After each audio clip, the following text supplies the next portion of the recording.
He thought replacing me was like upgrading his phone. Big mistake. I wasn't just a feature. I was the entire operating system, and I was about to shut the whole thing down. Permanently. My name is Monica. Let me share my story.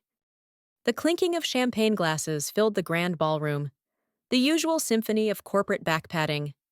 It was the 10th anniversary of my husband David's company, a milestone that felt every bit as much mine as it did his. From our tiny apartment, with its mismatched furniture, to this opulent party, I'd been there for every line of code, every half-baked business plan, and every single sleepless night. David stood on stage, bathed in light, a perfect picture of success in his tailored suit. He flashed a smile I once loved, but now it just looked like something his PR team had cooked up. He talked about growth, vision, and a future packed with even bigger wins. The crowd of employees and investors hung on every word. "The future is about evolution," he declared, his voice booming. "It's about embracing change and always chasing the next, better version. And on that note, I'd like to bring someone to the stage who represents that future." My heart stuttered. I figured he meant a new executive, maybe a key partner. But then he called her name. "Chloe, would you please join me?" His 25-year-old assistant, all wide eyes and raw ambition, glided onto the stage. David wrapped an arm around her waist, pulling her in close. The whole mood in the room just shifted. You could feel the collective gasp, that sudden, awkward tension. Then came the words that lit the fuse. "In business, we constantly seek to improve our assets," he said, looking right at Chloe, not the audience. "And for my own future, I've also made an upgrade." Silence. Just a thick, suffocating blanket of shock. A few people coughed. Nobody clapped. He had just publicly executed our marriage, putting me on the level of obsolete tech, a dusty gadget to be tossed aside. That sting of being replaced, it wasn't just a public, humiliating breakup. It was an attack on my entire identity. Later that night, the performance continued at home. He slid a thick envelope across our marble kitchen island. Divorce papers. "I'll take care of you, of course," he said, his voice dripping with that condescending pity. "It's time for you to relax. You were a great supportive wife, and I do appreciate it, but you should leave the business to me now. It's gotten too complex for you." I just stared at him.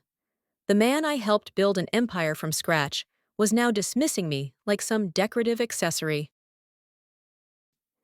I guess he'd forgotten all the late nights I'd spent turning his tangled ideas into polished business plans. He didn't remember that the client presentations he was so proud of were the ones I'd written for him at 3 a.m. He was so mesmerized by the building, he'd completely forgotten about the foundation. If you've ever felt invisible, even after giving your absolute all, go ahead and hit that subscribe button. It means a lot. And drop a comment below. What would you have done in that exact moment? Little did he know, the supportive wife he'd just fired held all the master keys. He'd forgotten that before I was Mrs. David Carter, I was a financial analyst with a top-tier MBA who'd put a soaring career on hold for his dream. What he'd conveniently erased from his own memory was that his company's main product, this proprietary financial software, was built on a framework I designed a decade ago. I wrote the original code. I created the client strategy that got them their biggest accounts, with complex incentive clauses that only I truly understood. He was the front man, the face of the company, but I was the engineer, the strategist, the ghost in his machine. My exit wasn't the dramatic, tear-filled scene he probably wanted. No fighting, no screaming. I wouldn't give him the satisfaction. Instead, I was quiet, efficient. I packed my things, signed his arrogant papers without a fight, and walked out. He mistook my silence for weakness. In reality, it was the beginning of his end. My silence was me flicking a switch. The first domino fell 3 weeks later. A reminder popped up on my personal calendar. Synergy Tech's contract renewal. They were his largest account, almost a quarter of his company's revenue. I knew every word of that contract because I'd written it. David's new team, led by Chloe, sent them a generic renewal offer. The client immediately pushed back, asking about the performance incentives and risk-adjusted payout clauses, the very details that made the deal so profitable. David had no answers. He'd never bothered to learn. After a week of confused emails, Mr. Davis contacted me directly to ask why I wasn't handling his contract renewal as always. I simply stated I wasn't part of the company anymore. No malicious backstabbing, just the truth.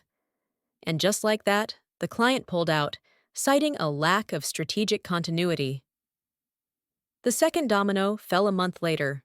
The software, my software, started developing critical bugs. The interface would freeze during peak hours, and data was getting corrupted. His developers couldn't figure it out. The code was a labyrinth of my own making, and over the years, I would work overtime to fix any issues that arose.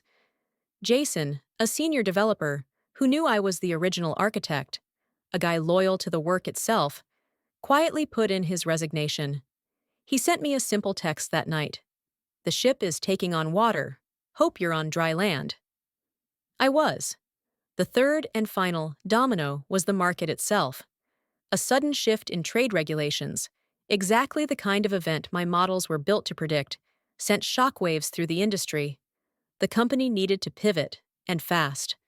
But the person who had always written the strategic plans was gone. David's attempts to adapt were clumsy and reactive. It was a disaster. He threw money at failing strategies, trying to patch holes in a dam that was already crumbling. 6 months went by. I had rebuilt my life from the ground up, entirely on my own terms. I started a boutique financial consulting firm. My clients weren't as massive as David's had been, but they were mine. I was respected, valued, and in complete control. That's when the first call came. It was a Saturday. David's number flashed on my screen. I let it go to voicemail. The message was tense. "Hey, it's me. Just a quick question about the old software. There's some weird encryption on the source code I can't get past. Call me." I didn't. The calls got more frequent, the voicemails more desperate. "Please just answer one question." "I'll pay you for your time, whatever you want." He even tried appealing to our shared history, the good times, a pathetic, manipulative tactic. The confrontation he wanted so badly finally happened, but on my terms. He showed up at my new office unannounced. The man standing in front of me was a ghost. His expensive suit hung off him, his eyes were bloodshot, and that confident swagger was gone. He was just a hunched-over picture of defeat. "I messed up," he started, his voice cracking. "I didn't realize. Chloe knows nothing about this stuff. The company, it's going to be insolvent in a month. I'm going to lose everything. I need you." I let his words just hang there in the silence of my office. I looked at this man who had tried to shrink a decade of my life into a footnote. "You're right," I said calmly. "You didn't realize." I took a step closer, my voice low but sharp. "You stood on that stage and called her your upgrade. You thought replacing me was like swapping out a phone. But you made a critical mistake. You didn't understand that the original model wasn't just a feature. It was the entire operating system. It was the only thing holding your fragile world together." He just stared at me, confusion and horror slowly dawning on his face. "When I left," I continued, "I didn't just walk away with my clothes. I walked away with the passwords, the blueprints, and all the knowledge you took for granted. I didn't need to cause a scene. I just initiated a system shutdown. The empire didn't just burn, David. You handed me the match and a gallon of gasoline the moment you called her your upgrade." I never saw him again after that day. A few months later, his company was sold for pennies on the dollar to a competitor. All that was left was a brand name and a cautionary tale whispered in boardrooms. The last I heard, Chloe had left him, and he was living in a small rented apartment, the glow of his former empire long gone. But my victory wasn't in watching him fail. The real win was the quiet, powerful realization that I was never just a supportive wife. I was the architect, His downfall wasn't my revenge. It was just the consequence of me finally stepping out of his shadow to claim the career I'd put on hold. He didn't just lose a wife. He lost the very foundation he'd forgotten was holding him up. And I was now far too busy building my own empire to look back. Thank you for listening. If you enjoy stories like this, make sure to subscribe and hit that notification bell so you don't miss what's next.